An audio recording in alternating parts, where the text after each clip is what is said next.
Good Friday morning, the 24th of April. I'm Nadine Blaney. Nice to be here with you. Let's kick it off with the global view. And we saw U.S. markets finishing lower in a session of volatile trade. We've got those geopolitical tensions in the Middle East, war in the Middle East, and mixed earnings hitting recent momentum. The Dow Jones fell by about 0.4%, S&P 500 as well. The tech-heavy NASDAQ composite led the losses, though, as you can see on your screen, off by about 0.9%.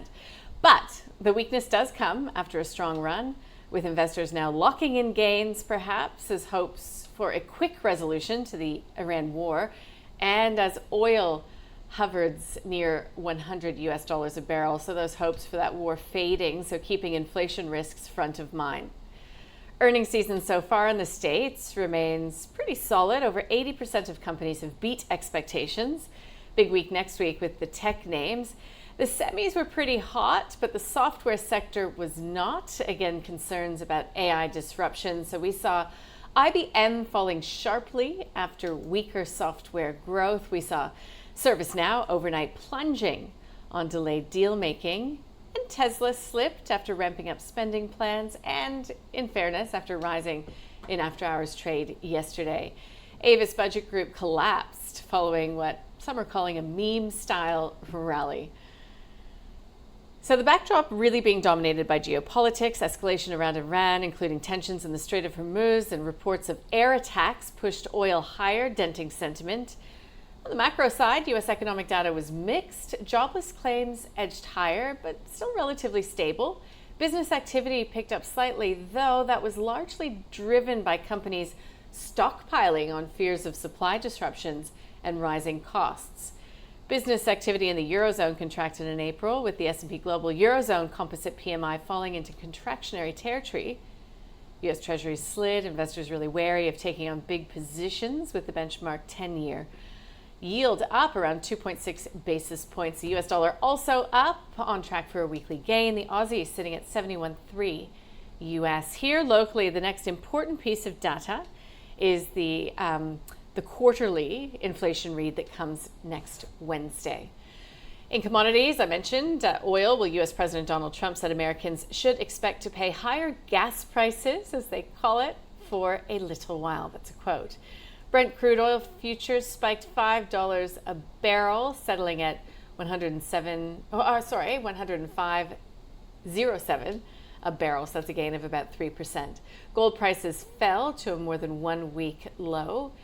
And one we're watching here today, or will be, is Newmont. It beat on its first quarter estimates, but flagged higher costs and weaker output in the second quarter.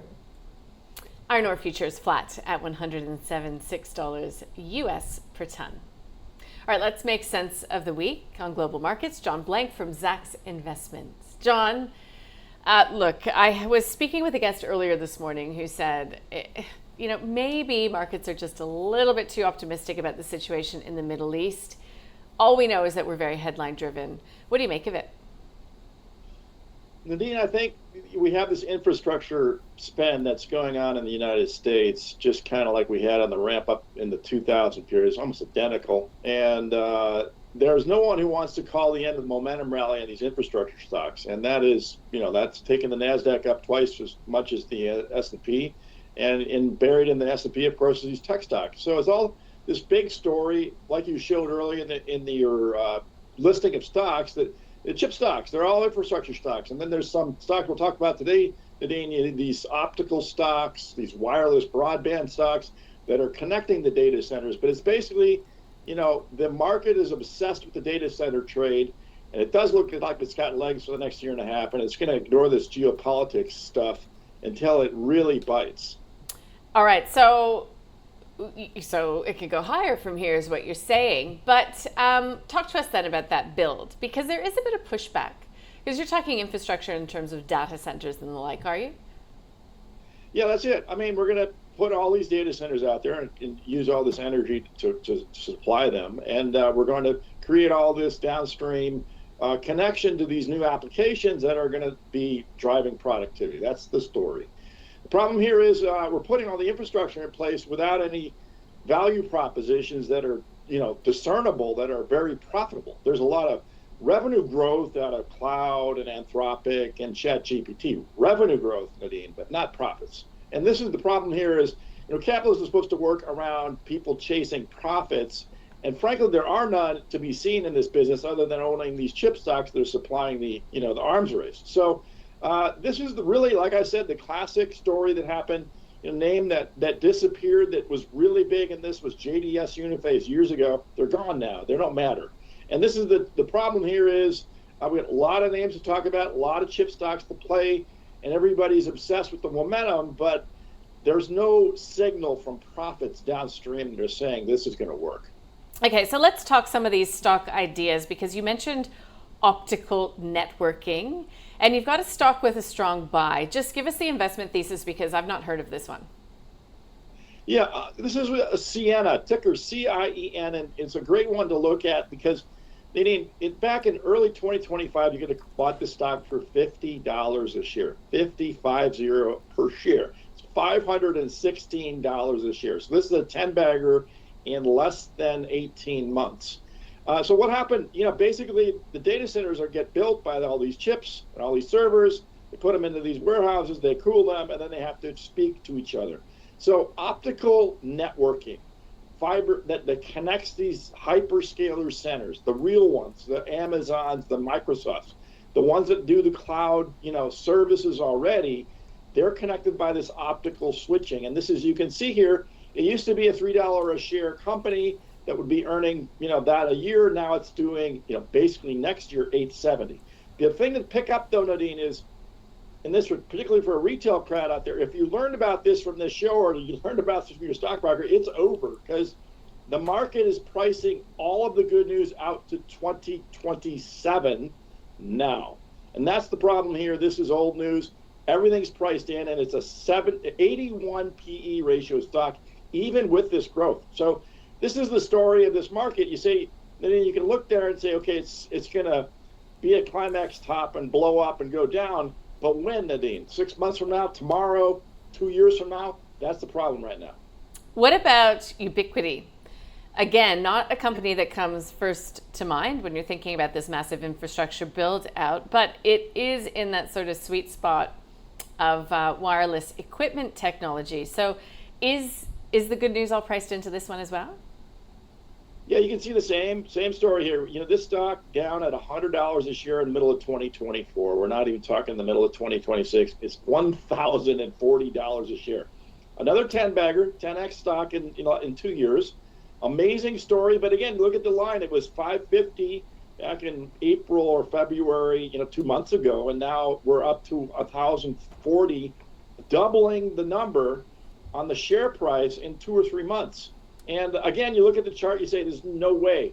The estimate revisions, yeah, they're strong, but it's a 71 PE stock, and it touches that brown line, which is the 2027 earnings. So again, all the good news is priced in. So what's different here? It's a different market, but it's very hot industry, wireless equipment, and it's basically all these, server farms and data centers talking to external sources, either through wireless or optics. So you can just think about it as that these data centers have to communicate, and these are the ways they do it: wireless and optical switching. All right, so let's go a bit more traditional then, because as we mentioned, the backdrop is all Middle East. That puts oil really in focus, and you've got a Canadian listed oil company. Why is that Imperial Oil appealing? Yeah, this is very timely because we all know about the oil shock. But the line here I'll read in their narrative is, this is Canada's largest jet fuel supplier and a major producer of asphalt. So skip the asphalt, focus on the jet fuel. This is the story of what's going around the world. We already have, $200 a barrel prices for the highly refined jet fuel, of which 70% of it for Europe's jet fuel is coming from the Middle East. I don't know about Canada, but everyone's playing in a global market. So the Canadian jet fuel supplier, that's the one of note, is this Imperial Oil, which is why we don't know it as well as some other names, because it's a specialty supplier of jet fuel. So very interesting to see. It was now 130 get a target price of 144, and again, you could have picked this stock up for 60, 4 or 5 months ago. So double your money, but again, the number of the 2026 earnings is what this stock is pricing. So it's not as richly priced. It's only a 15 PE. There is a chance it even goes higher still. The problem with this is, you're playing a price adjustment that is going to clear the market. Prices clear the markets or volumes clear the markets. So when you see a price like this, what's going to happen is demand for jet fuel is going to plummet, or as we've already seen from Europe, they're going to start rationing and canceling flights to bring that price down. So this is another one of these tricky stories is it a spiky price? Is it a climax top, or are we going to see jet fuel go higher from here? So fascinating stuff, but these are when we talk about estimate revisions and Zacks ranking, that's what it tracks. And what you're seeing here is that these granular stories out there in the global economy that are showing up through companies, big companies. Gosh, there's a lot to think about, isn't there? So as we head into the weekend, would you be inclined to take on risk, or are you, talking about this all in the context of sort of a longer term hold for these stocks?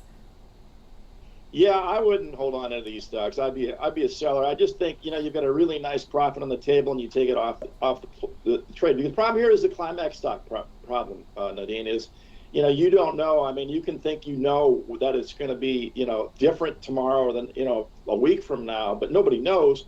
And if there's always a place to there's going to be some pullbacks. There's going to be some chaos in a situation like this, and I do think you can sit in cash and wait for it. And also let the narrative change. All these narratives, did you and I talk about jet fuel 2-3 months ago? Absolutely not. And downstream of here, there's going to be more suppliers, more positions that people are going to learn about when suddenly in really odd and arcane industries that rationing or price spikes start happening, and we're going to hear more and more about this. So I think you just start trading this market and getting out of stocks like this. Yeah, got it. All right, John. Look, have a good weekend when you get there, of course, in the States, and we'll hopefully speak with you soon. Yep, thanks, Nadine. John Blank. We'll put that up online if you'd like to have another listen to the thesis for those stocks. But as you just heard John saying, the good news is largely priced in. I wonder if that will hold true for this local market today. At an index level, we're expecting to see a slight dip at the open. U.S. markets, as I said off the top, were pretty volatile and closed lower.